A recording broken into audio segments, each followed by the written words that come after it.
I'm Caroline Hanotiau. I'm the General Counsel of Qover, and I joined in 2021. So I was at a point in my career where I really wanted to have a leadership position. So I was scanning the market to find a General Counsel role, and then I found Qover. So at the beginning, it was really not so much my type of industry. I was not dreaming to work in insurance. But when I look at the job description, it really sealed the deal because they were looking for someone who was actively involved in the business, a general counsel that was a business enabler. And I realized that for them, legal, compliance, regulatory work was really part of the value proposition. So it was really exciting for me. I also realized that the culture of the company was very different from other big, old, established financial institutions. So it was also something really appealing to me. Why I stayed here for 5 years almost? I think the atmosphere in the company is certainly a key element. The fact that it's really a people-centric company where everyone is valued in its uniqueness. And there is a really good sense of belonging, and you can feel that everyone is into the mission of the company. What is also really exciting is the fact that we are evolving with the technology. We are today really leveraging AI to deliver the best services for our customer. So we are every day growing with the company, which is really exciting. And you grow as a professional, like as a human being, because of the special people atmosphere that you have in the company. But a lot of things changed. Well, first, I think that on a strategic point of view, we really sharpen our offering. We robustify our products. We have now a very clear positioning, and we managed to create something really unique on the market. Having this embedded insurance platform that is combining modern technology and regulatory expertise is something that we really nailed it throughout the years. So that certainly came with a lot of change in the organization, in the profile of the people, and in the documentation, in the processes, even if those were not the preferred one. But we saw that we were really getting to a higher level, also on the structure and governance of the company. I also saw a lot of new faces, and what is nice is that after 10 years, you realize how the people develop themselves. It's really something rewarding to see that people who started at Qover, maybe as their first job, took now really management role, leadership role. They develop the skills.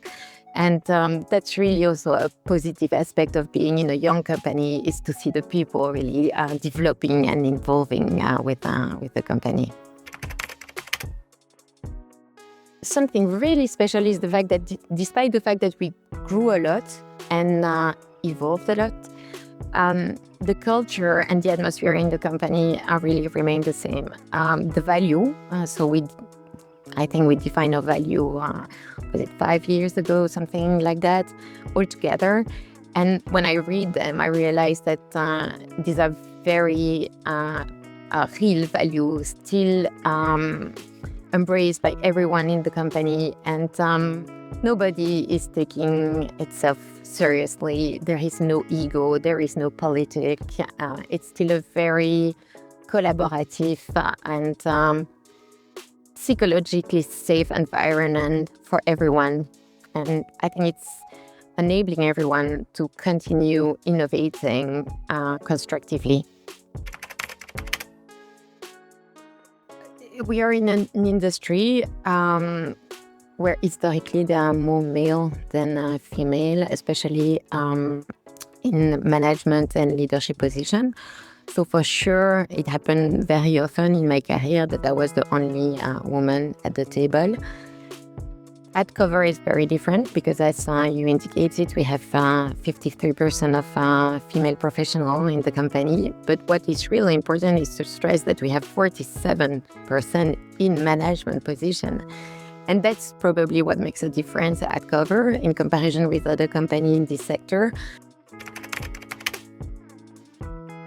You often have a lot of women at the beginning, of the hierarchy, if I may say, but keeping those women interested and motivated to develop and to take leadership position, that's a different story. And that's where we see usually in the tech or financial industry that we are losing a lot of women along the way.